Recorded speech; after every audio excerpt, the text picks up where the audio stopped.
Right, we're back for counterpoints, and we are going to, on this episode, the third one, obviously just had the Blast Fall Open in London, and the winners were not Vitality, which is already headline news. But I actually think what's amazing is if the winner had been anyone else, if it had been Mouse finally wins, if it had been Spirit wins another one, by the way, you can see what storylines would continue. If somehow Falcons had got, I mean, they weren't there, but if they'd been able to come and win, MongolZ, even another team that wasn't there, if certain teams had won, I feel like actually everyone already knows what narrative to pick up. But instead, I think because G2 of all teams won, I feel like actually a lot of fans are just sort of like, what? I can't even think on that final. I rewatched the finals before we did this, Pimp, because I wanted to see what did all the analysts do. And as far as I can tell, did you actually pick 3-0 for Vitality? Nope. Right, the others both did. Right, okay, because you've had them winning 3-2 though, yeah? I had Vitality winning. Yeah, right. First of all three analysts did pick Vitality, which is correct, by the way. At the time, no one had any reason to believe otherwise. And in fact, if people don't know, Maui and Vu both took them to go 3-0, particularly because of the maps that were picked. Like at the time, if people don't know, we never saw Overpass from G2. That was going to be the third map. And then you saw the first two maps with Dust 2 and Mirage. Like, that probably should be Vitality 3-0 if it was Season 1. And no one really knows the new G2. So I actually feel like in some ways, if you're one of those people out there in the scene complaining, like, it's boring when the same team wins all the time, I always tell you, you don't really mean that. What you mean is not that you want random event teams to win every event. Like right now, I'm actually a little bit worried. If it really is going to be a different team every event, it's probably not going to be that good. This is different though, mate, because I actually feel like G2 winning is a really good thing for CS, mate, because one thing I wanted to get into, I thought there's so many parts we can talk about, is if you look at the construction of this team, Pimp, there has been so much, think about teams like Falcons, FaZe, like there's so much that's been discussed over the last few years about signings and buyouts and how do you build a team and, do you have to have the superstar player? I feel like if you look at a team, it's funny, it's like a lot of Source past teams. This guy just understands something about team building that I think most of us maybe don't, or he's got some edge on how to do it because he's done it again, Pimp. Here's what I don't get. He's never had the fucking Zemu player. Like, think about it. The joke is the actual closest he's ever come for real are people like Spinks, Sun Pius, Nerds. Now, these are fucking good players. I'll tell you what, if you go past the Zemus, they're one layer below. But there's a difference there, mate. You can give a lot of people these players. They won't win championships. They'll be like playoff team or even worse, they individually will be the HLTV top 20 player, but they'll never win the major for you or something. So I feel like this is why I actually do think the secret sauce with G2, before we get any of the players, surely has to be the coach Saw. Like, this guy just has the Midas touch, Pimp. Like, I'm thinking already of some of the great football managers where they don't need to have the best player in the league. They just go to teams and gradually the pieces just come in and eventually their style of play works and they just start winning. What do you think of the Saw approach? What do you think of this angle? I think it's a good angle, and it's something we briefly discussed on the segments as well during the final. Obviously, we're very time restricted in those segments, but I think the way I phrased it was that Saw is probably the coach and the player, I guess, or the personality within Counter-Strike esports in history that has made the most or has been the most lucrative guy ever to sign for any team ever. Yeah. You look at what he did in ENCE. They sold off players, very expensively when he was still. Go to Heroic, you sell Tenea for a ridiculous amount of money. You sell Sun Payers for money. You sell off, an entire team, Heroic. Well, he also didn't win anything, but he showed the world that there was certain talent within the team. And now he's in G2, where it's not necessarily about him going to sell players, because I think G2 will be able to actually keep the players he has right now. But it doesn't matter where he goes, he will find your success, and success is measured in different ways. One is what he did with ENCE, where they were like the second best team in the world. They won Dallas in 2014, I think, or 2023. 23, yeah. Against Vitality, by the way. We're the second best team, got into 2 or 3 grand finals in a row at big tier 1 events, again with a very limited roster with Duha, with a guy that is nowhere to be found right now.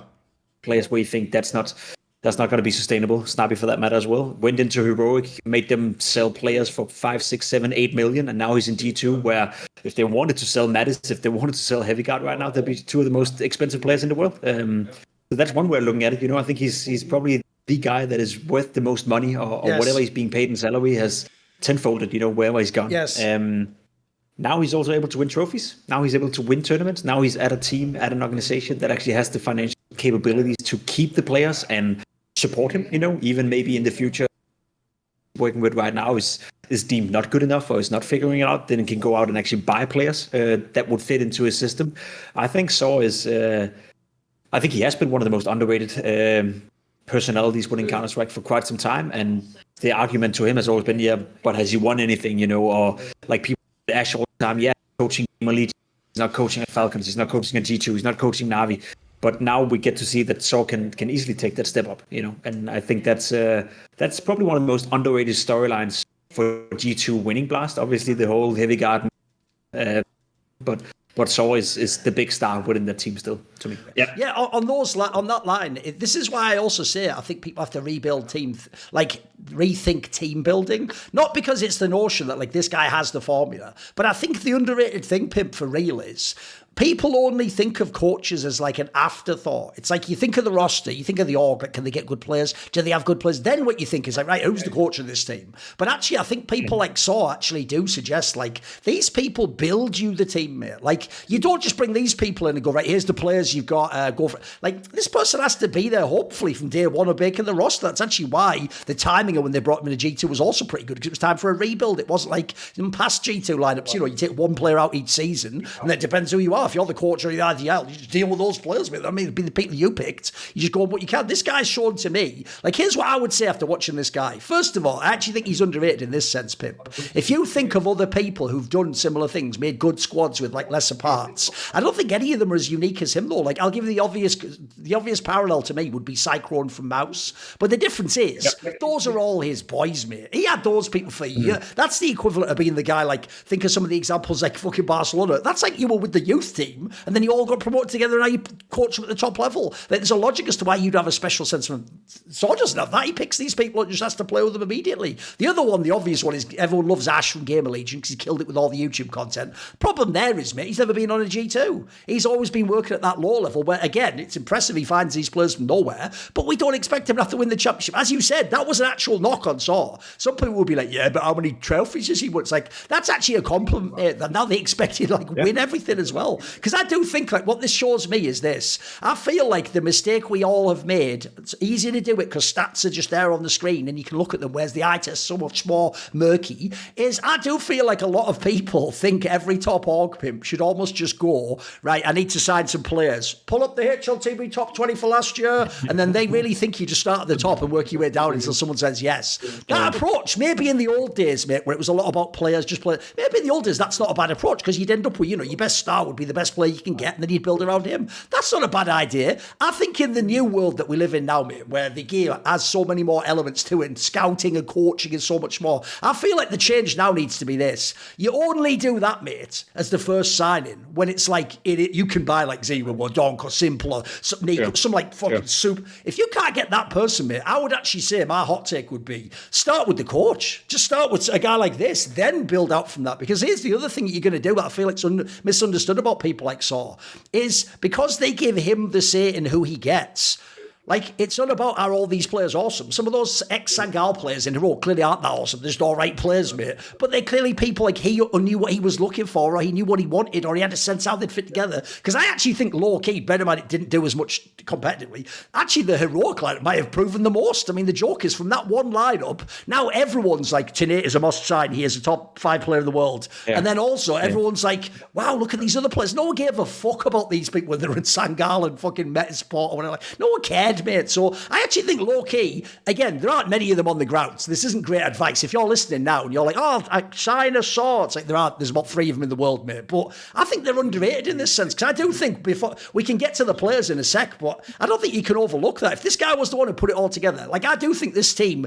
The most obvious comparison to me is Mouse, mate. I look at it, it's the blend of all the players that's amazing. Even though HeavyGod won the MVP, mate, I don't even need him to be the best every event. He could have an event off and fucking Matys could have a carry event, or maybe, I mean, the obvious angle is like some Pius get his game together. This all, but I could see it being like a Mouse. It's not like a one-man carry job, but I do think people underestimate. The coach isn't just like, he's part of it. He seems like he's like the fucking mastermind of it. Do you think so? Do you have a different take? Yeah, I buy your I buy your point with Saw. I buy the fact that I think he is one of the most underrated guys out there, and I also do think it's something we're moving into in the modern era. Where coaches actually get to build their team within the team, and also take on more responsibility and also more of the pressure on their shoulders. It's something we see in football all the time when, let's say Chelsea sacks Jose Mourinho, right? He's built up a squad, built up a team. He signed players in 6, 7 or 8 transfer windows. And now all of a sudden a new coach has to come in and it's technically not his team. It's not his players. And that makes it difficult for him to work with it. Whereas if you in Counter-Strike, we're not there in terms of the maturity level yet, where all the teams are starting with the coach. But I think we'll get to a point where they also realize that when they keep buying players or keep signing players or giving a guy like matys, a 3-year, 4-year contract or whoever they may sign, then it needs to be a player that is either, so good that you can use him whoever you are, or it needs to be, with the vision that the coach wanted him or the coach we're getting wants to work with this guy. And I think that's where Saw have figured it out in a way. There's also the way where G2 would not have worked out, where Saw would have come in, he would have pointed towards matys, he would have pointed towards, Son Payers as well, brought him in for Heroic, and it didn't work out. Well, all of a sudden, internally within G2, you can also, pinpoint some of the blame towards Saw and be like, we gave you all the tools you wanted, we gave you all the players you wanted, we signed all the players that you requested. Why is it not working out? Whereas I feel, at least internally, it's hard to do that when you just bring in a coach and basically he takes over a team like Tested, for example, with the old G2 lineup, where basically he took over a team where half the team didn't want to be there anymore. Half the players were trying to go somewhere else. It also makes the work conditions for Tess extremely difficult. So I think that's just another nuance we have to consider when we judge coaches. If a coach is on a team and it's not his teams, it's not his players, then I think that's a caveat, or that's at least a notion that we need to portray and need to take into account when we judge his success within the team. Whereas if it is the coach's team and if the coach has been there for a year, Blade is a great example in Navi right now. He has all the players that he pointed towards. He's been working with some of them for a long, long time. Now it's not working out. They go out, they sign McCarthy. If that doesn't work out, they go out, sign a new player. If that doesn't work out, it's arguably Blade's team. He's the one pointing at the players he wants to work with. And if he can't figure it out, then at some point his job is on the line. So I think there's a big difference in coaches that, at least from the outside, like you described Cyclone as well. Well, it's his players. In G2, it's Source players. In Navi, it's Blade players. But there's other organizations where, again, a coach is coming in and it's not necessarily his team. He's just hired to be the best possible coach he can be with whatever tools he got to work with. Astralis is a great example, in Rocket. It's not his team, but I'm not sure the team would be looking much different, even if it were. So I think that's an interesting conversation for the future. And I think you're right when certain organizations in the future will be more aware of that. I think when they go out and invest a lot of money in players, they need to make sure that that's a player that is either so good that he can be worth it, so to speak, for all the new coaches coming in, or it has to be a player that is fitting with the profile that whatever coach you bring in with him as well. And that's something that's just going to happen, as long as we keep maturing in the scene and as long as the players keep signing long-term contracts, which seems to be the deal for a lot of organizations right now. Yeah, two things quickly. One is, I would say, I agree. That's also why both sides I agree apply. Blade's the perfect example. In the same way as if you do win with the lineup Blade had for that major, we'll give you way more props, mate. We'll basically say you were maybe even the most important part. But I agree with you. If it goes a year later and then the team's whatever, and you also made those choices, we should also blame you more potentially, or you should actually potentially. Maybe the question should be: are you the person who gets replaced? I mean, let's face it. Everyone else was fine doing that with Zonic and Falcons, but I noticed they don't always. I think that's what's happening with Sonic right now. Now he finally, even before so, but now he finally got all the players that he wanted. Yeah. There's no excuses left for him. It's his team, and he has all the tools in the world to get that working. If Sonic can make the current iteration of Falcons work, there's not another 2 roster changes, in the bank of it. Then he will have to be the next one to go, because then you will have to come to the sense that maybe it's not the players that's the problem. Maybe it's the coach that can't figure it out right. And I think that's the perfect example right now, that he's also a guy that he has his team, it's his players, it's all the players that he requested, that he wanted to work with. Now it's your time to figure it out, and let's see if Falcons can do that.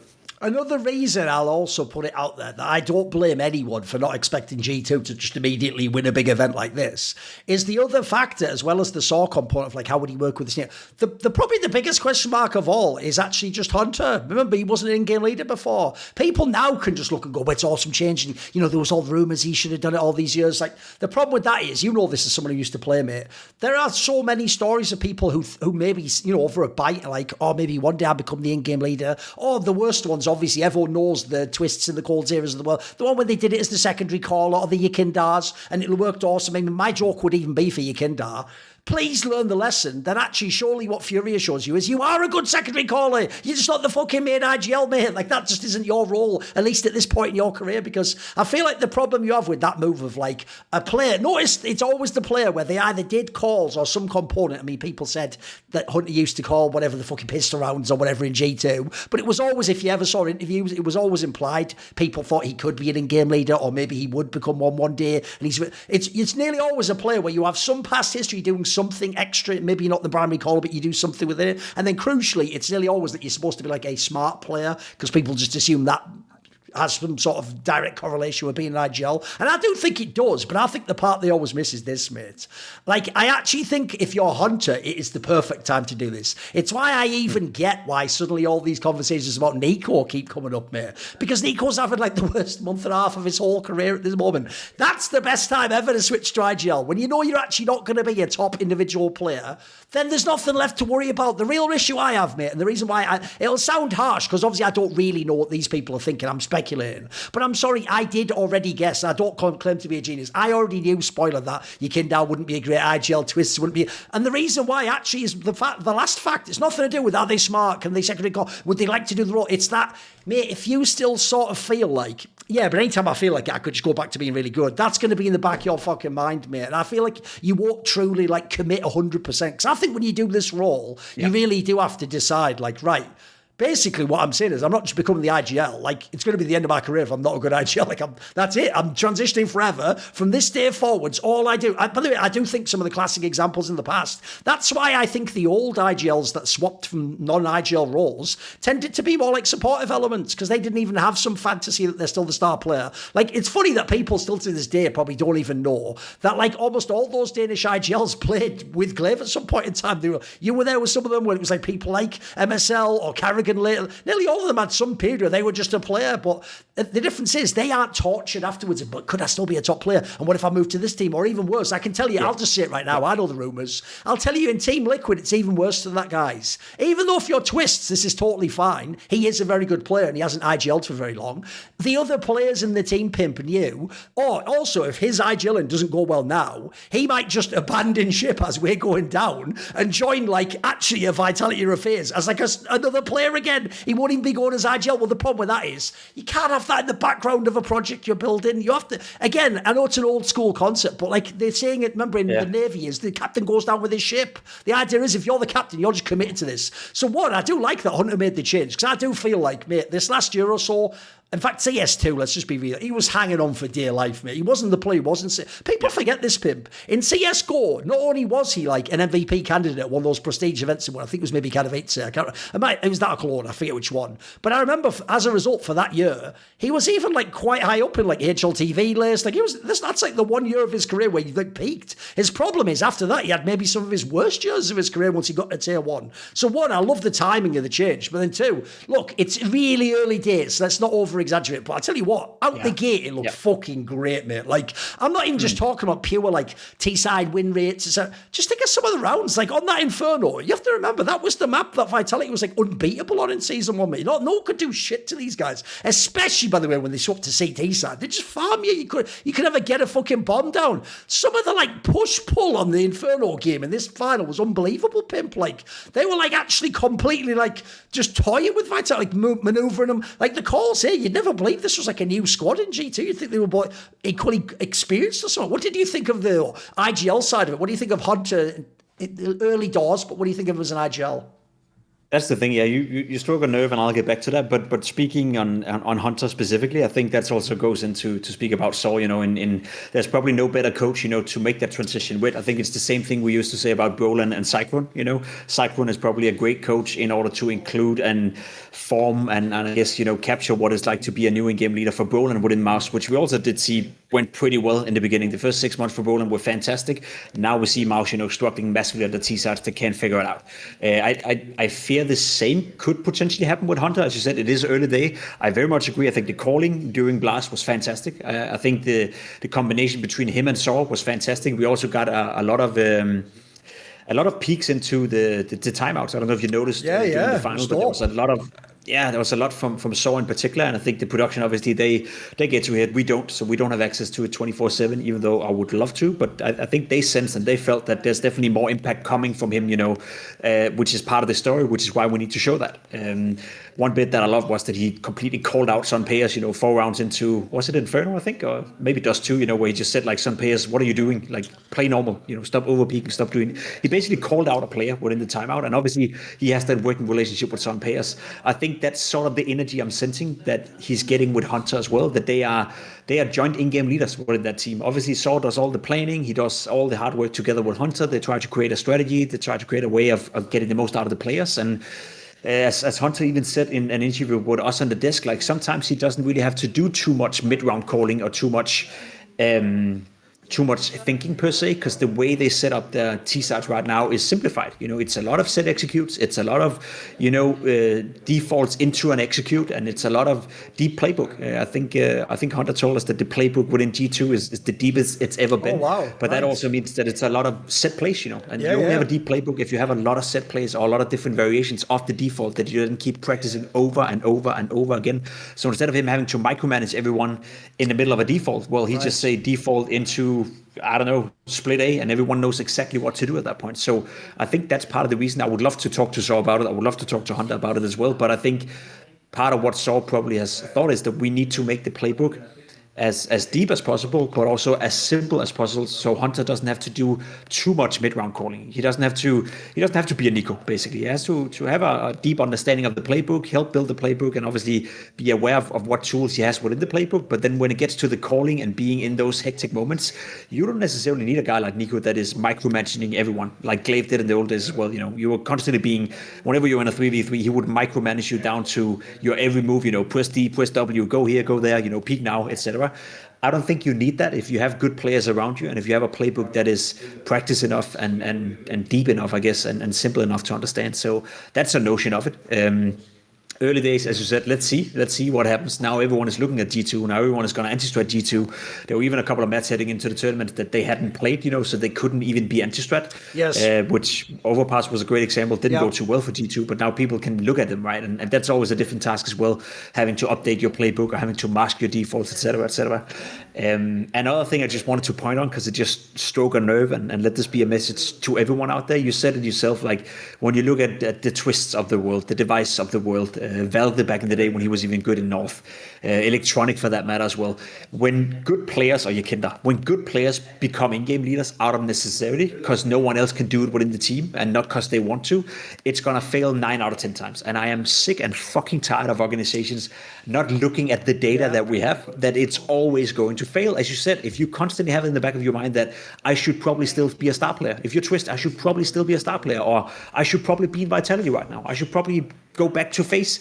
How are you going to dedicate yourself 100% to be the leader and build that playbook and build a system within the team? It's the same thing over and over and over. And that's why I go crazy when I see players, who is left as free agents, or coaches even for that matter, or talent for that matter, be like, looking for a team, I can play that role, that role, that role, and that role. No, you can't play 4 different roles, you fucking idiot. You choose one role, or maybe 2 roles tops, and that's going to be your specialty, right? Because you're never going to be good enough if you're focused on 4 different things at the same time. And if you don't believe that you are good enough at just specializing at that role, that you want to open up the floor, that you can play 3 different roles, that's basically you just telling me that you're not good enough to be part of my project. And I know that sounds harsh, but I've even told, I think that was Devilwalk, I told at one point, he made a tweet that he was willing to coach, be a player, or work at the desk as a talent. Like, sure thing, that, pick one. But what is it that you actually want to do? Because you're not going to be a great coach unless you're 100% dedicated to being a great coach. You're not going to be a great desk talent unless you're willing to travel 200 days a year and dedicated to become a great desk talent. And you're not going to be a great player unless you do the same thing. So I hate it. I hate it, and we have so many examples. You mentioned a few of them in Yakinda, in Twist, in Electronic, and I know we have Apex as well, but he wanted it, right? He wanted to be an in-game leader. It was his idea. I think Hunter, he has been asked to be an in-game leader for 2 years. He said no, he said no, he said no. Now he wants it, right? And that's why I think that his likelihood of finding success in the future as well is significantly higher than some of the wasted potential we saw with Device, we saw with Yakinda, we saw with Twist for that matter as well. Also, by the way, when a player turns into an in-game leader and they then go back to becoming a star player, there seems to be a bit of a drop-off. Yep. I don't think we're ever going to see Twist at the same high level. I would love to, but it's unlikely. Same for Yakinda, same for Electronic, same for all of them. They lose that edge for some reason. No, it does also seem like, the classic example for me is Shocks. I even got to talk to Shocks at the end of CSGO, and he even just said, the problem is I could never sort of not think like an IGL after that. Whereas the beauty of someone like Shocks, if anyone knows back in the days, the guy was like the Cristiano Ronaldo, he had the ultimate diva mentality. He was never fucking thinking about everyone, mate. He was thinking about putting the ball in the top or winning the clutch, as it were. So you almost don't want the guy to think that much. I know what you mean. By the way, the other analogy I often give, because I feel like it's the same exact scenario, is when someone who is the secondary AWPer goes, I can be the AWPer for a while if you need. It's like, that better literally be like... Destroyed my career. Listen, destroyed my career. But here's the problem, Pimp. That's why I even bring it up, because at the time it was true. If you only have to do it for a month or two, you could do it. But the issue is, after a month or two, first of all, as they did with you, they might treat you like, we're just not a good enough AWPer. It's like, that's not even my fucking role, but okay. And then also, it's just like the IGL thing. Everyone might have a little honeymoon period where it's cool, but as soon as people figure you out, like the boring part of this, Pimp, is if you do it the first tournament, they're not expecting it. When they watch your demo, though, and they're waiting for you on all the angles, and they're treating you like you are Kenny, it gets really fucking hard, right? Yeah, it's. I think we had a conversation on one of our reflection episodes, but it kind of destroyed my career. I was a great rifler. I was a very good secondary AWPer, and I was asked to be the main AWPer, and I said yes, and I was decent but not great, and then I got kicked, and I never got back to my rifling level. I think maybe I thought as an AWPer, maybe I lost some confidence, who knows, but that was like, if there's one decision in my career that I would have wished I never said yes to, even though that I wanted it to happen myself, it was to become a primary AWPer, because I was a great secondary AWPer, but I was not good enough to be the primary AWPer. I was not good enough to, as you said, I could go up against Kenny S one or two times in one or two games, and I beat him a couple of times as well, but the third time, fourth time, fifth time, sixth time, he would beat me consistently from that point onwards, right? Once he figured me out, or once I stagnated at my level. And I think it's a great analogy, because it's the same thing with the in-game leaders. It's also a thing of, let that be an advice to the players as well who do that. If you transition to become an in-game leader and you then want to revert and go back, odds are you're never going to be as great as you were before. Another thing is that you put yourself in a very risky spot. I said the same when Broland transitioned into becoming the in-game leader for MauZ. You are now the most expendable player in that team. If that doesn't work out the first couple of months, you will be cut. You will not be invited back in the role you had before. You'll just be cut. Now, Broland, is he working out right now in MauZ? There's tendencies that we see now that the T-sides are struggling. If you were to kick anyone from MauZ right now, if you were to replace anyone within the MauZ team right now, you're looking at Broland, right? He's the one that's expendable. So you also do jeopardize a bit of your career if you make that transition. So that's why I always say, if you want to transition into becoming a primary AWP, if you want to transition your role, you want to be a desk talent, you want to be a coach, you want to be an in-game leader, make damn sure that's your plan for the next 3 years. Make damn sure that you're going to dedicate everything you can to that one specific thing in your life. Otherwise, you're just going to play at 50% in a lot of different fields, and that's not going to be good enough. So that's also, no offense towards Broland, because I think he was a great player. I think Broland was a great role player in MauZ before transitioning into becoming an in-game leader.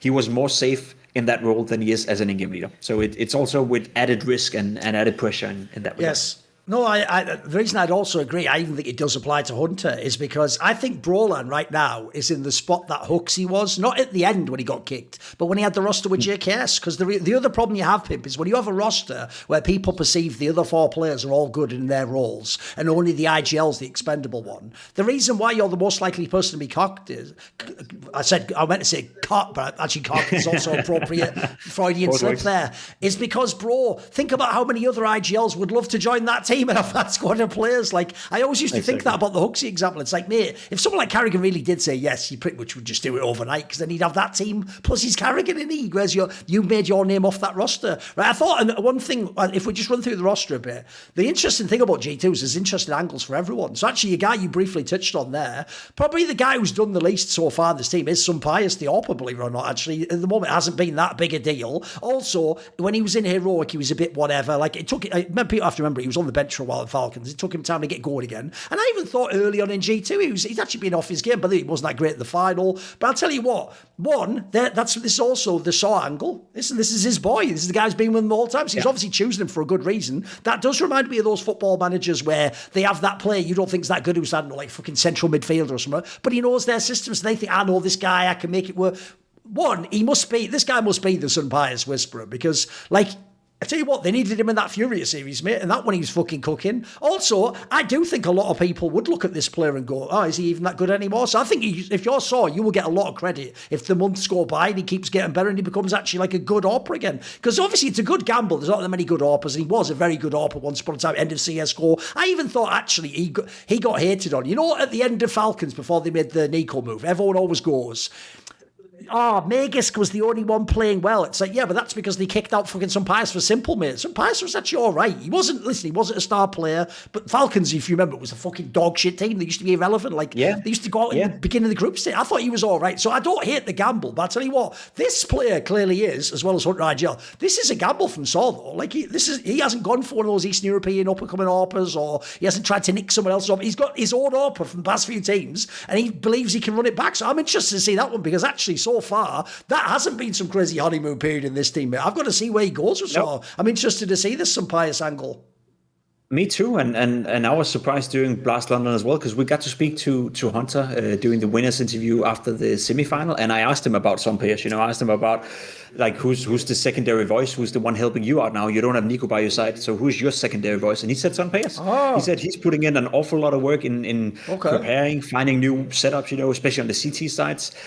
He's the secondary voice within the game from time to time, calling setup, etc., etc. And I was kind of stunned at the disc, because the last thing I heard from players who had played with Sunpius a year ago when he was in ENCE, when he was in Falcons, and even probably the beginning of G2 as well, was that he was a bit too passive. Like he couldn't even call his own positions. Right. What you like from an AWPer on the CT side is that you want the AWPer to be like, I'm going to go A and get a peek here, I'm going to go B and get a peek here, I'm going to do this setup in middle, and then everyone around him can sort of figure out what they can do to support you. And apparently he was not that guy, at least not in Falcons, is what I heard, that he was a bit too passive and maybe a little bit too afraid of making the plays that would make him look good.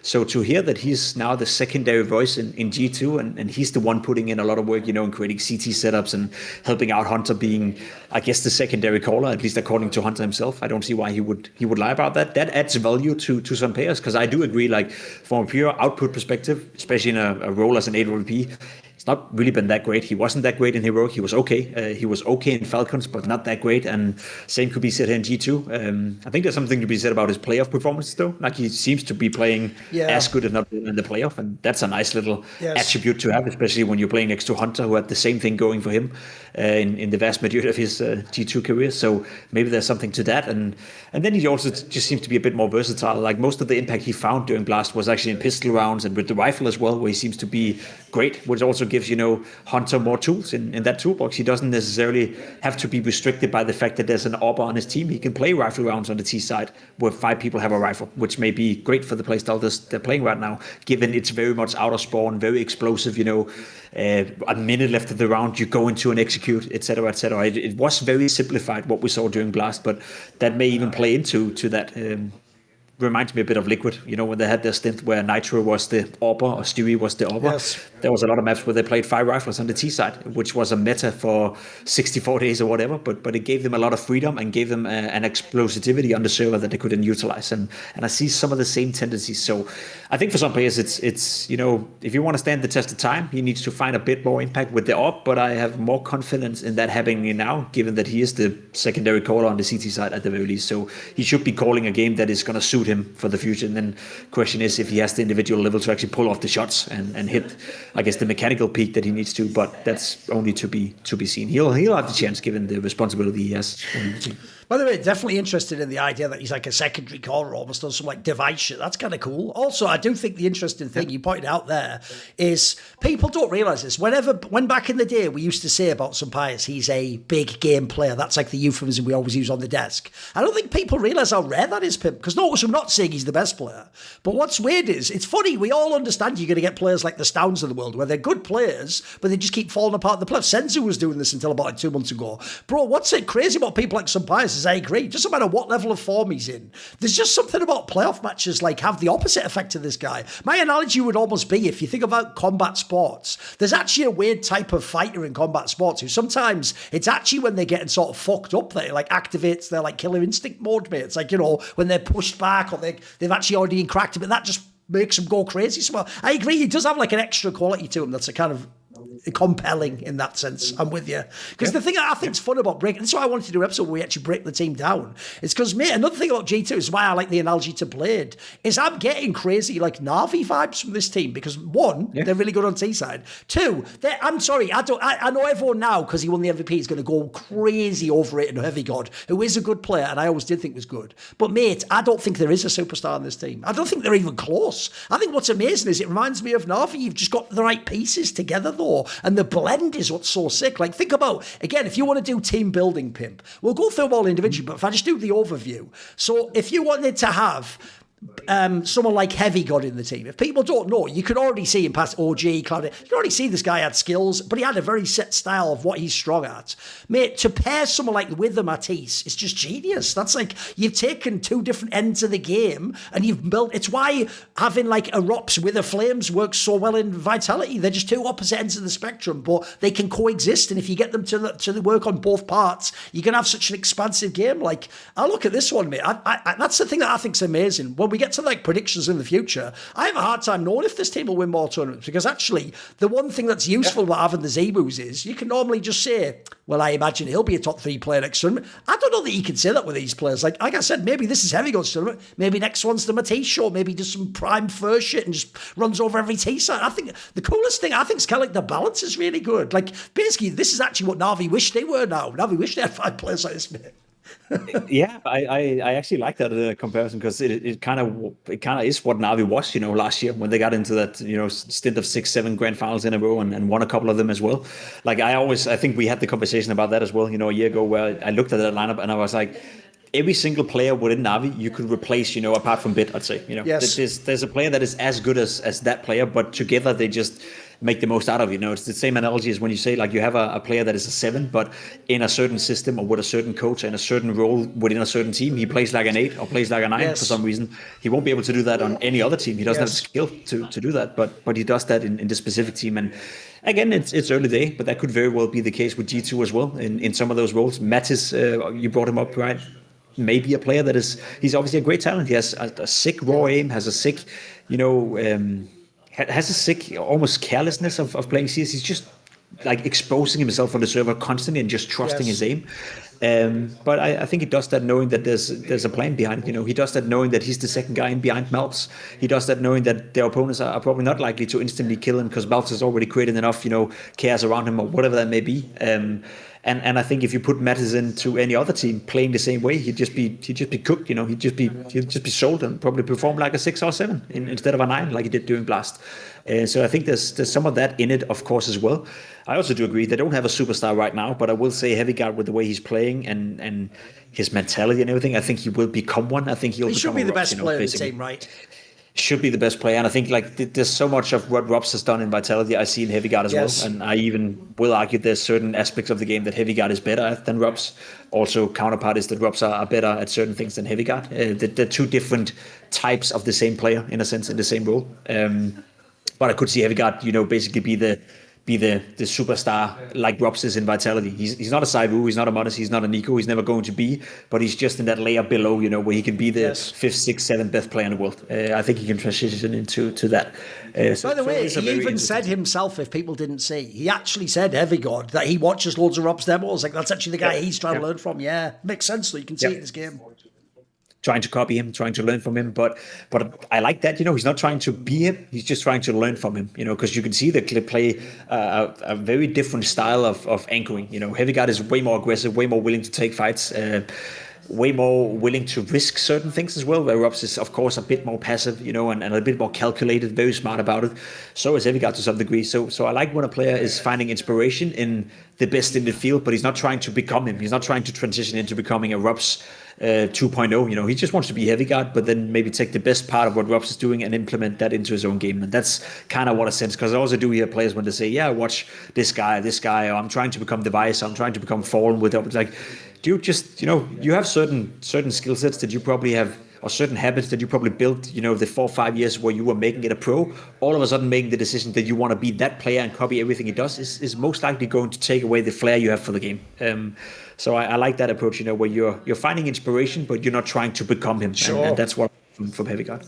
And also, mate, I'll put if people forget this detail, The game so far in CS2 has been about being a really amazing, it's always aggressive rifler or AWPer. There's no, actually in this game, CS2, you don't win as the ROPS player. The joke is even ROPS doesn't. That's why ROPS went and joined Vitality.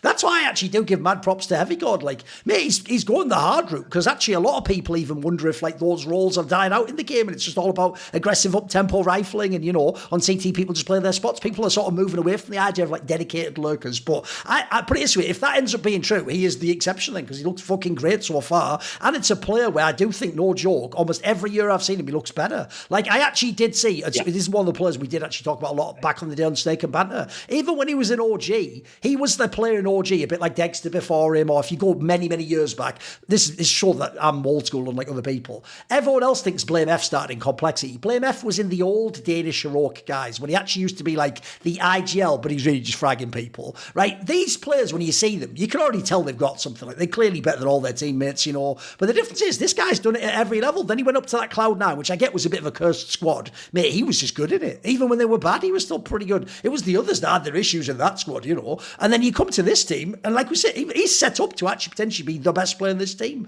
So even though, look, I don't know, if you made me do a draft, pick these players or the world explodes, I'd probably still pick certain people who might not be as sexy a name right now over this guy. But the stats and the fact that G2 is in theory going to be a top team, mate, this guy has a chance to be HLTV top 10 player, I imagine. 100%. I also think in terms of the team aspect of building D2, I think that's what Saul realized as well. There's a lot of roles right now where malbs, when we dive into him, I think there's certain positions where malbs is just not working out. Malbs was actually better in HeavyGod's roles than he is in his new Nico roles. For some reason. I think if you're Saul, whenever you have any CT side positions that doesn't work out for a player, just put HeavyGod in there. I think you can literally slot him into almost any given position in the game, apart from the AWP, and he will do fine. He will probably do better than the guy struggling, and that's, again, it's a fine balance of taking him out of his comfort and pushing him in somewhere else to trying to I guess cover holes or whatever. But I think that's how versatile he is. And another point I want to bring up just quickly with HeavyGod is that I think in terms of the resources that he's required to get within the team to perform as well as he is, he's almost self-sufficient. And I think that's one of the greatest compliments you can give to a player. If you can pose a 118 or 120 rating on average, or 115 rating on average throughout an entire season, but you're not really getting any help, you're not getting any setups, you're not getting any flashes, you're not getting anyone to bait for you, you're just self-sufficient and doing your own thing, that's more impressive than having a 125 rating where everything is about you, where everything is flash for you, or where everyone is running in for you and you're the second layer, etc., etc. So I think there's something to be said still about, when we look at stats, that there's also a caveat to that look at the resources that player got to get those stats, The resources as an AWP player is often great because you constantly have someone baiting for you, flashing for you, or the op is just a weapon that allows you to take a lot of safe fights, sort of, or just boost your rating a little bit. Whereas the way HeavyGod is doing it is that he's doing it on his own. He's playing often by himself. He's anchoring certain positions, and sure, he's implemented in the team, and there is team play involved around him. But he's one of the players that is probably dragging out the least resources within G2. Yet he's still having an output that is arguably the highest one in the team, and that is probably the greatest compliment you can give a player like him. Yeah, by the way, on the Matys one as well, I'll tell you the interesting angle on this one, which is one of the fun things about being an insider in the scene is you do get those little tidbits from coaches and other people that look, I'm actually in a position where I can sort of say them on my talk shows, but people, because I'll just throw them in there oh, I heard, but I don't say from who. I feel like it often just goes in one ear and comes out the other with fans, and they miss that. I actually tell them sometimes stuff a year in advance, by the way, maybe Twists will be doing X, Y, and Z, and they're oh, what? And then they forget that happened.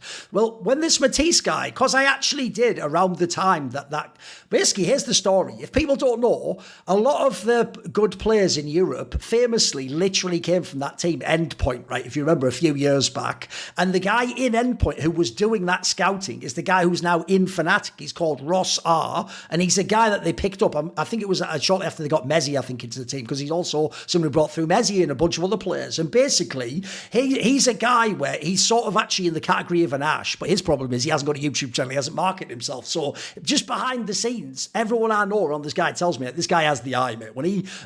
As far as I know, by the way, he doesn't even just claim it's just eye test. He's one of those people who has some sort of advanced stats equation thing you can use to tell, how good people are related to certain things. And basically, this guy in general hasn't actually missed much on a lot of his signings. It's why even though Look, sadly, we never got to see the fucking Fnatic roster actually with fucking Matys in it play. But that roster, I always did think looked better on paper than people gave it credit for. Like, that was the one where he got blame F. It was a steal of a signing, by the way. A lot of other people looked past him. But then you looked, he did get the Jambo guy that was one of the up-and-coming players. The Matys guy they had really early on. Like, they had some of the pieces. They just never got it all together at once. So basically, I did hear that when he was in that team, it's a bit like the story you've probably heard about Wrinkle in NIP, which is, now loads of people want Wrinkle, but they're too late. He already got signed by NIP, so NIP doesn't want to sell him, and you have to sell him for megabucks. And so now people go, right, well, we're looking for the next one like him, but who is expensive.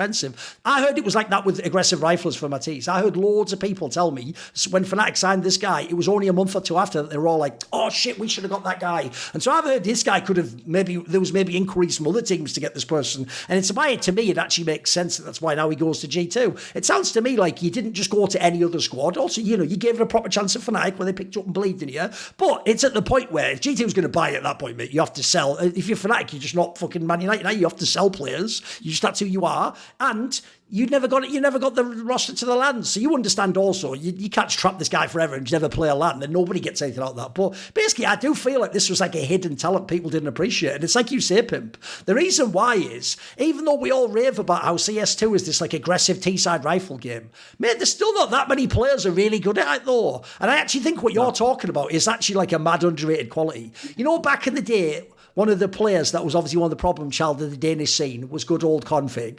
I always told people, all the shit with the drama that you hear about Config that's annoying is probably why he actually was a fucking amazing T-side rifler though. Because this guy had the ultimate, I'm turning my brain off now. I'm not going to think about the fact that when I go around this corner, there are two people crossfiring me and are going to flash me. I'm just going to go and I'm actually going to believe, I have to be delusional to believe this. I'm going to believe I'm just going to headshot both of them. Which, by the way, you have to be a bit crazy. Those sorts of players, Apex himself used to do this. You have to be a little bit delusional to do that, if you know what I mean. Like, it's not really, like, you think about it, if you are the mid-round player, the calculated lurker, you can be the one who like gets the edges, gets all the info, makes the right decision. Sometimes as the T-side guy, if you're playing the Matys type role, you just have to send it, bro. You just have to go, you know what, I'm not a fucking pussy, please flash me in, I'm going in. And this guy, I tell you what, he's got that go button, mate. When he presses the go button, he goes.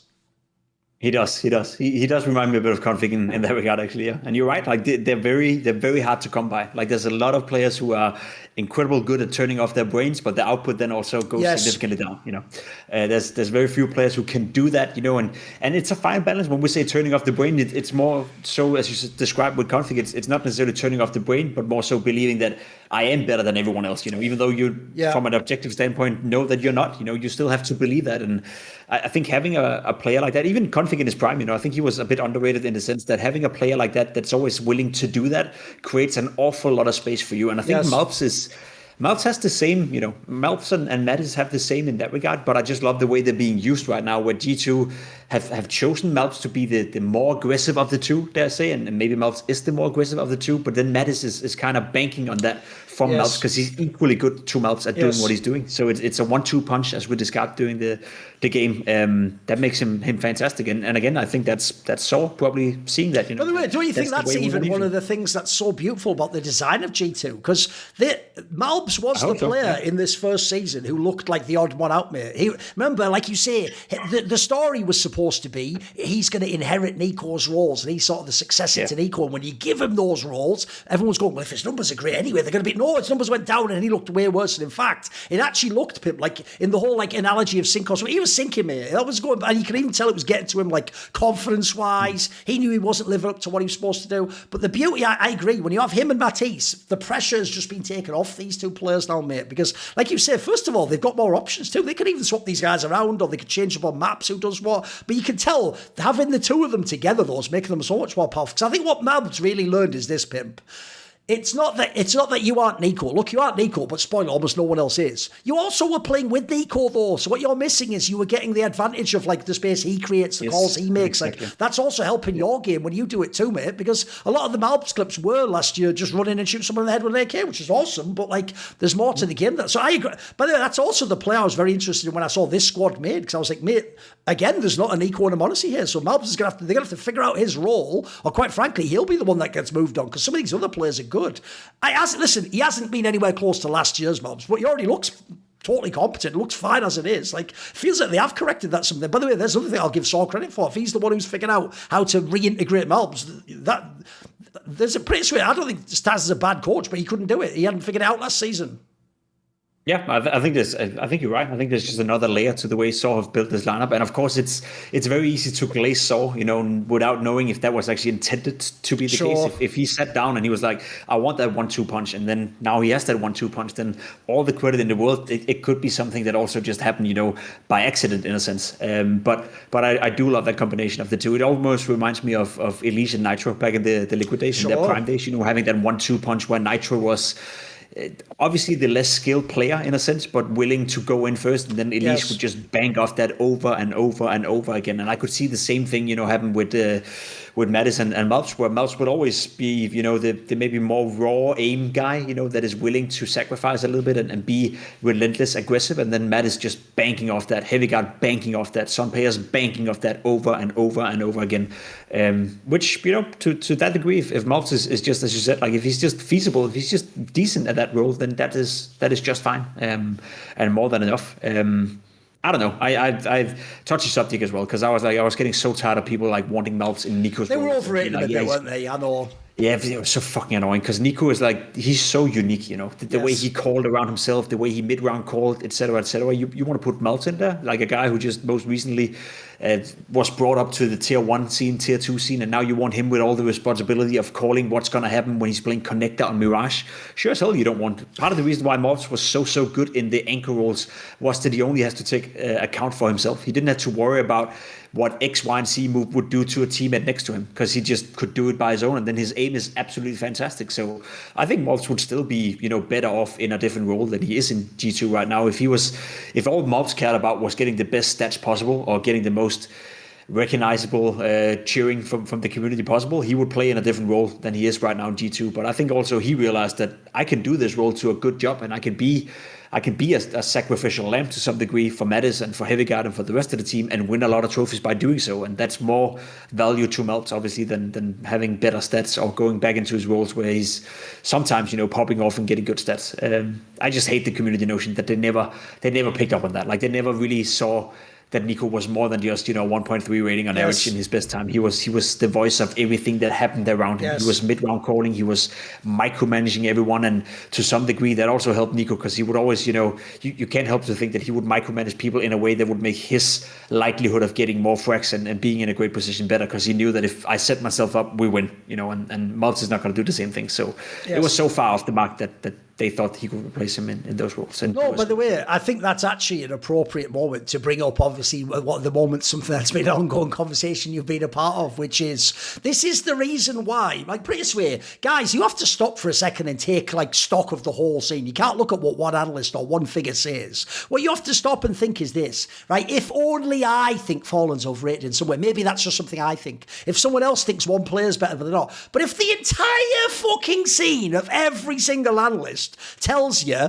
it was both of the IGLs in that team. They said it about Snacks and they said about Huxley. They were like, look, these at times were like decent or sometimes maybe even bordering on good IGLs, but they were never the greatest IGLs. They were never really a contender for like best IGL of the year. And crucially, they were pieces you could consider upgrading. And I think sometimes successfully were upgraded. What people miss is both these people had fucking Nico. It's funny because the flashy angle would tell you they had Monacy. Mate, there's plenty of people who've had very good players. I think I agree with you though, it's the Nico angle, bro. What you're missing there is like, even as like a secondary caller, this guy's bringing you like crazy impact. I don't think anyone else does from the stories I've heard, mate. And also, people miss this. Bro, the amount, ever since they had the old G2 with Nexa, Nico like took on way more of a role of things like throwing utility, mate. Like, that's not something normally a superstar like him would ever do. He would be the fucking shocks like, you throw it for me, then I run in and kill the chip. No, he actually started being the guy who like connected a lot of things together in his team. And I do think that was OP as fuck. And pretty swear, it's why, if people really stop and think about it,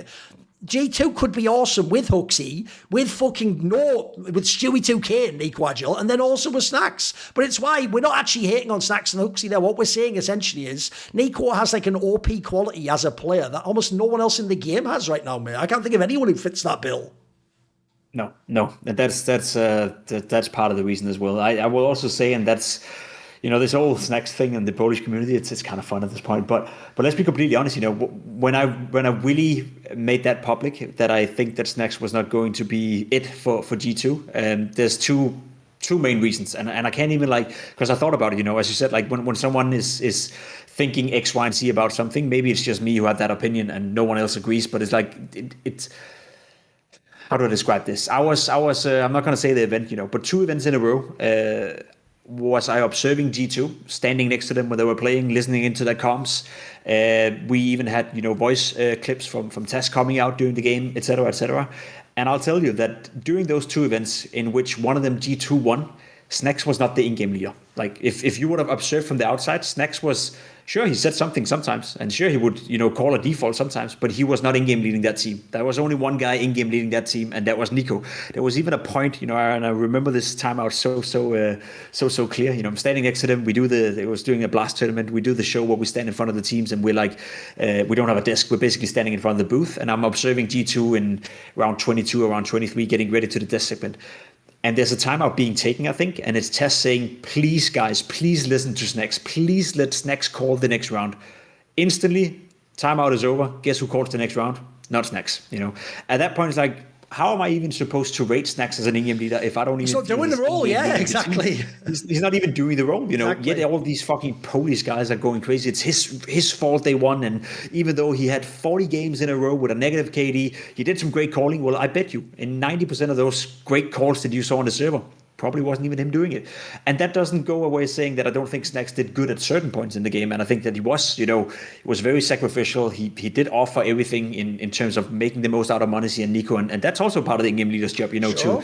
to know your place in that regard. But the best way I could describe it was that he probably lost the locker room. I think he lost the trust. And I think when Nico left the team as well, if you're Monacy, you're thinking to yourself, well, wait, the last 6 months, it wasn't really Snacks calling. Now our caller left, but we still have a caller that's not really a caller. Why the fuck would I stay here? Yes. Why would I believe that this project is going to work out when he didn't really take charge of the team in that regard? And again, it's based on a couple of tournaments standing on the outside. Maybe it's something TES and Snacks worked on. Maybe it got better after I saw those examples. But that's kind of when I was like, well, I don't even consider him to be the in-game leader. I think Nico is as much as an in-game leader as Snacks, if not even more so. So how do I even rate him as an in-game leader? So it's for the Polish community and for people from there, not even to take that into consideration, when Nico was on the team, that's just being disingenuous. And that's just, taking away from all the amazing stuff that Nico did within that team. Just to add another layer to that as well, spoke to Hunter during the disc at Blast London. And we obviously posed the question, you're no longer playing with Monacy, you're no longer playing with Nico, you now have to play as a team to win. And the first thing he did, without even being led in that direction, was that he said that no one can replace Nico. Like what Nico did in G2 when he was still part of G2, no one can replace that. So he didn't even try to replace that. He didn't even try to find someone who could do that. Or he didn't even try to encourage Son Payers to be as big of a secondary voice, because he realized that no one, and he already said that no one can do what Nico did. No one can find that much impact the way Nico does, doing what he does. And that's pretty rich from a guy who just qualified to a final and then went on to beat Vitality the next day, to still talk about that, about the guy who left you. So I think that speaks volume in that regard. And yeah, it's I don't give a fuck about Snacks or TES in that regard. I think both of them could probably join a decent team and still be decent, but they're not a top 3 in their role. And I think when you play with Nico and Monacy, they deserve to be surrounded by a top 3 game leader, a top 3 coach. And if you don't think so, then you're just wasting their time. And I don't give a fuck where you're born at that point. It doesn't. No, by the way, it was the same exact thing, like I say, with the aforementioned end of CSGO Huxley roster. My problem wasn't this means Huxley is total trash. It's like, this club's too big for him, if you know what I mean. He should be at one a level below, and then he could do a really good. By the way, I'll even say another deal, which is the Huxley one's the best example of all, in my opinion. I even think actually that roster was too good and it limited what Huxley could do, and he had to just sort of be, I'll just call a very simple loose game because I have all these amazing players. I don't think you even saw the best of Huxley there. You actually do want Huxley to have more control, and then he picks a player, then he designs a system, and they all listen to his calls. So again, same thing. I agree with you. And by the way, I would say this to MonShores. I'd tell them this in real life. Both Snacks and Taz. I get along with both, by the way. I would just tell literally you, both of them. It's not a diss against you. You just go to a smaller team. And by the way, if you go to a smaller club and you prove it there, then you can eventually get back to this point. But the other problem is, and you both got this, you were both in the same position. You're both legendary players, but not at the role you're doing in that team, which is part of why the fan for Raw's there, because they just want these people to be awesome. By the way, we all do. But if you're an analyst, you have to face reality, unfortunately. And then secondary, you didn't actually earn those positions. Like, Taz didn't even coach anyone famous before this, mate. He just got that team because they gambled he'd just be awesome. Snacks, similar thing. Well, in Snacks' case, as far as I know, I think it was even said in interviews, it wasn't their first choice. I think they had a bunch of people around that time. And here's the thing, I'm going to go ahead and speculate it wasn't even one or two. I would guess he was like the fifth choice or something. And you probably tried to get, you decide who if you're a fan. Maybe they tried to get Shuhei or whoever it might be. You know, they didn't get them. And then they ended up, because the season was going to begin, right? Okay, we're moving on from Hoaxy. So let's just try Snacks. And if people don't know, that one especially was also, here's another detail, Pimp, to sort of close the topic of the Snacks one up for last year.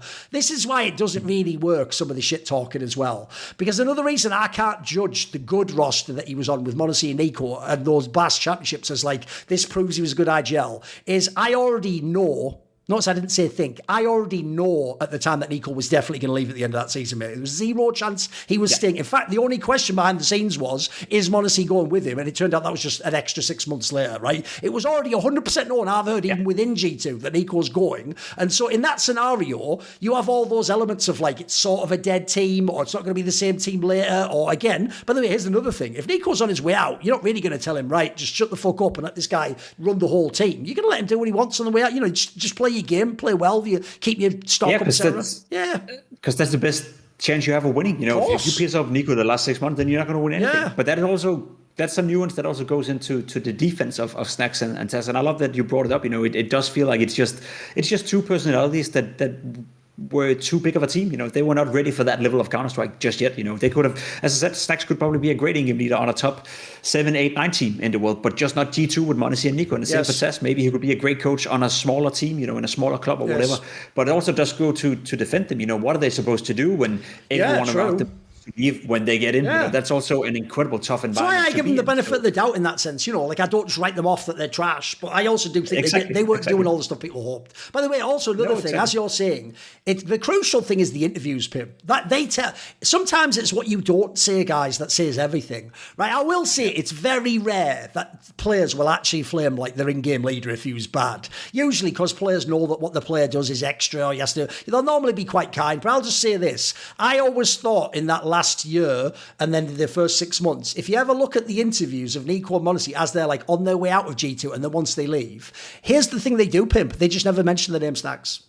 What they do is they say stuff like, oh, Nico was calling great, and, you know, I love to play with Hunter, he's a really smart guy, and, you know, we had some success, and then they just don't mention his name, which, by the way, in my opinion, is because, like us, they also think he's a legend, but they just didn't think he was doing an awesome job. They don't want to be fake and go, he was the one who was doing it all, but they also want to, like, it's a way of sort of, like, hinting at what's really going on. Like, what m0NESY's saying in that interview there, basically, is like, he was really just Nico and Hunter, probably, you know, or something akin to that, I feel like. It's like a polite way to do it.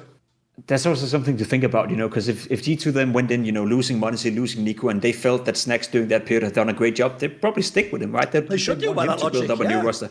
Yeah, exactly. Now we want Snacks to build up a new team, and now we're giving him maybe a less vibrant team and a less, you know, less expectations. You know, there's going to be less voices, so now he can actually get to do his best job. So if they thought that he had that in him, that he could be that guy, you know, leading G2 as Hunter is doing right now, they probably would have went with Snacks, right? But there's a reason why they cut him. There's a reason why they didn't want to continue with him. And there's a reason why they desperately wanted Hunter to take up the role, which is probably why, because he never really showed in that time of period that he was the right man for the job. That doesn't mean Snacks can't be a great in-game leader in some other team, or like Hoaxy. You know, I think he's doing a better job in Astralis now than he did in G2. And I think, as you said, Hoaxy, to get the most out of him, he needs to enforce his playstyle, and then the players needs to buy into his system, and not the other way around where he's trying to accommodate for Nico and m0NESY. Same could be for Snacks. You know, I think when he got into Gamer Legion the first time around, he probably had more of a say in how they play, which as an in-game leader probably felt better for Snacks. So I even said it publicly, I would love for Snacks to go back to a team like Gamer Legion. I would love if CTR doesn't work out at some point or whatever, or he gets sold off to some other team.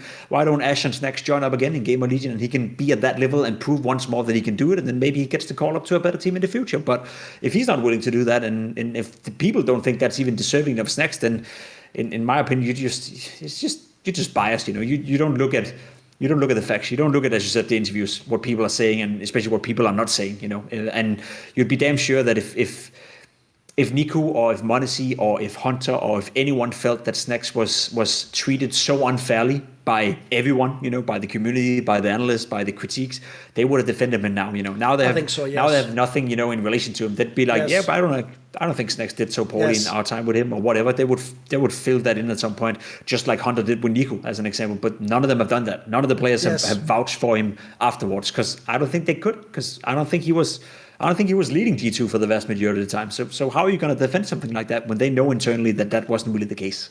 No, I also agree with that. I think the absence of them defending him in a weird way. Listen, it doesn't mean they agree with us. Like, maybe we're slightly too harsh on the outside. Obviously, they know things we don't know. But I agree. I feel like, by the way, Nico especially, remember, Nico just the other day came and flamed fucking Austin when he said something about him on stream or whatever. Like, these aren't players that are shy about if they want to put a tweet or do a stream and just go, that's nonsense, the guy does something. But they never did that suspiciously. And it's not like that means they think he sucks again, but it just means they didn't, put it this way, it didn't strike a nerve with them enough to make them feel like I have to say something. Whereas, like, I have seen, there's even players I do think are overrated that get defended like that, like the aforementioned Falcons of the world. Sometimes people will go to bat for them still, even if I don't think they're that good. By the way, this ended up just being a Mega G2 episode, but whatever. They deserve it. They surprised us. They fucking won a best of 5 against Vitality, included, by the way, all the way to the last map. I even think, by the way, that's the bomber.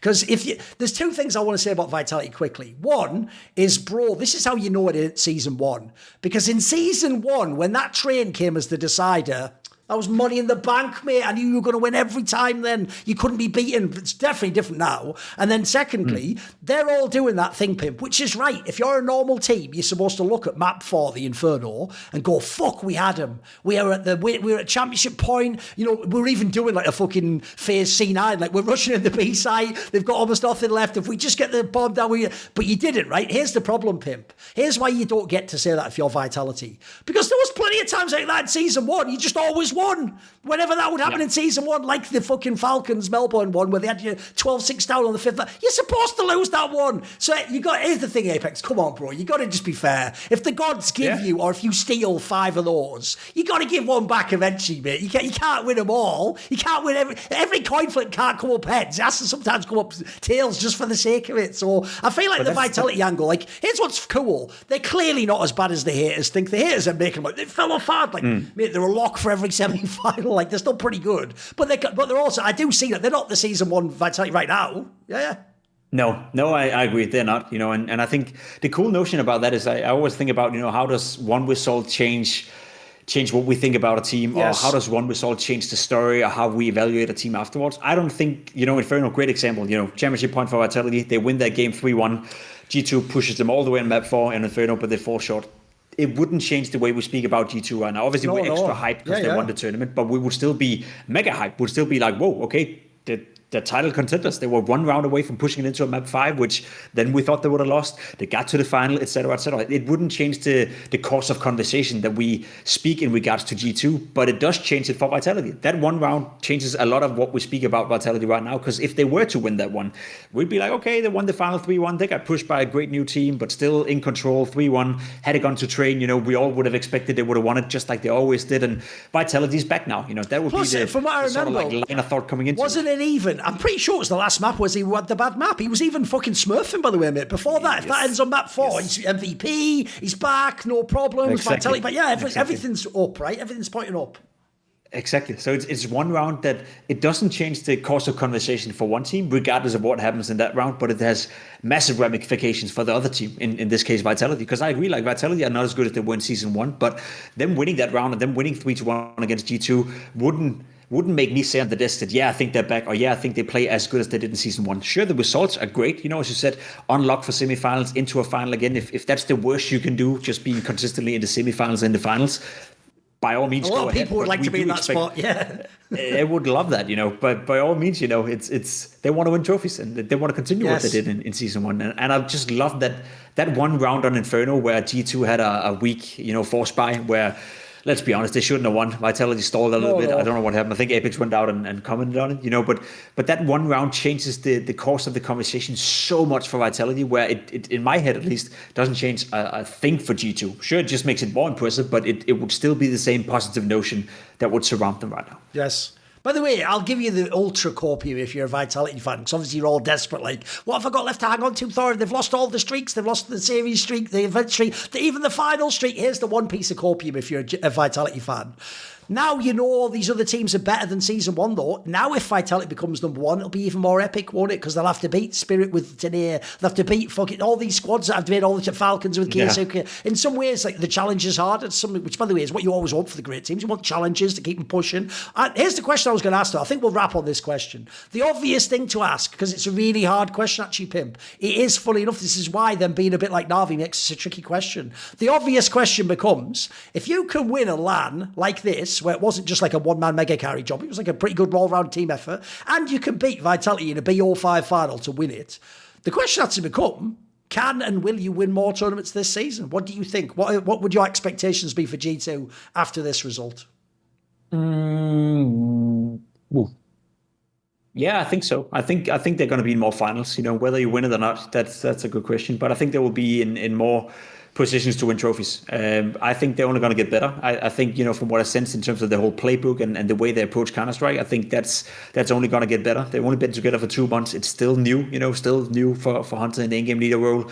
I still think there's more to get out of malbs. I think we haven't seen the best of Sun players. I still look at the team and I feel like there's certain things they could do better still, despite winning a tournament and beating Vitality in that best of 5 grand final. I also look at the landscape and hold them up against what else are they competing against right now. Mouse is on the downfall. Spirit is making a roster change as well. That's a bit of a question mark. That could become the case where Spirit becomes unbeatable. Who knows? But not likely to happen. I think Vitality are not playing as good as they were. Falcons seems to struggle a little bit. Na'Vi is nowhere to be found. FaZe is nowhere to be found. So I think in terms of the level of the competition right now, it's easier for me to say that, yes, I do think G2 will win. Not only because they're going to do great and become a better team over time, which I think they will, but also because there is no Vitality to beat them every single time in those grand finals. There's no Season 1 Vitality. Because I also will say that if Vitality were playing maybe just at 95% of the level they were in Season 1, so to speak, or if they were to go back to that level, later on in this season, then I don't think G2 would beat them. I think that would be too much for them to handle, because they have a lot of the same qualities, a lot of the same strengths, and then Saivu on top of that. They don't have that megastar who can just... We saw it on Mirage, I think that also goes to be missing a little bit. Did Vitality win Mirage 13-7, I think? That was a hyper-competitive game. It was 6-6 at halftime, and then Saivu was just like, nope, I'm winning this game on my own, I don't want any more of this bullshit. That was a map that they could have won G2. That was a map that they could have gone their way had Saivu not turned up and dropped was it a 4.01 rating on the T side or something? It was ridiculous, in that regard. He went 16-0 in kills on T side. There we go. Had it not been for him, that would have been a hyper-competitive map as well. Yes. So I do think G2 will be in a final. I am inclined to say yes, they will probably win a trophy, depending on how they schedule the tournament. Going to a PGL event, they seem to be very competitive at the moment, but not as competitive, obviously, as the majors, etc. So I think there's a world where they win more, and I'll tell you this. I have more faith in G2 with the current core will win more trophies than the old Na'Vi did. And I know Na'Vi were in 6 or 7 grand finals, and they won 3 trophies, I think, in total, the major and 2 more, and then they lost quite a lot of finals, which is also a bit of what goes missing in that story. They got to the finals, they didn't win them all. I wouldn't be surprised if G2 would, the next year and a half, have 4, 5, 6, maybe 7 trophies in the bank. Obviously, depending on what happens with the roster and whatnot. But I see positions you can change. I see players where either you get more out of malbs or you find another guy who can do the job better. Either you get more out of Sun players or you find another guy with time that can do it better. Maybe matys at some point is like, why the fuck did I join Falcons? I just want to go back to G2 and imagine what would happen with matys in G2 with this current, constellation of players around him. That'll be sick as hell. So I have faith in the G2 project, to be honest, yeah. Here's the thing. I was going to draw a similar comparison. I do think also in that sense they could be like a Na'Vi, where if people really do it as like a team effort like this, right? First of all, they do probably still have to like establish the map pool a bit more. But aside from that, I could see a world where they could be like a consistent top 4 team, and they're just getting there again and again. Because again, it's like a well done squad, like calling style. Also, by the way, a bit like Na'Vi, really good T side. You're living off having a great T side with a coach and an IGL who hopefully can keep updating between the events and stay on the cutting edge, which is so key. Like people people will forget that last year with Na'Vi. This is where, again, people have got to stop looking at stats. The amazing thing about Na'Vi last year was they actually did have like a bunch of like innovative T-side stuff they invented. Like they had certain like Mirage. When they had that Mirage run, mate, you just watch their T-side. They're the ones that everyone else is copying. They've got like certain flashes they do at certain point to freeze the deep. And you can see in the next events, everyone updates their playbook. So I do need it. A lot of this has to be on Saw and Hunter. But I'm with you. I do think they win events though, mate. Like I could see like the obvious thing, like you say though, is I just don't think in this scenario.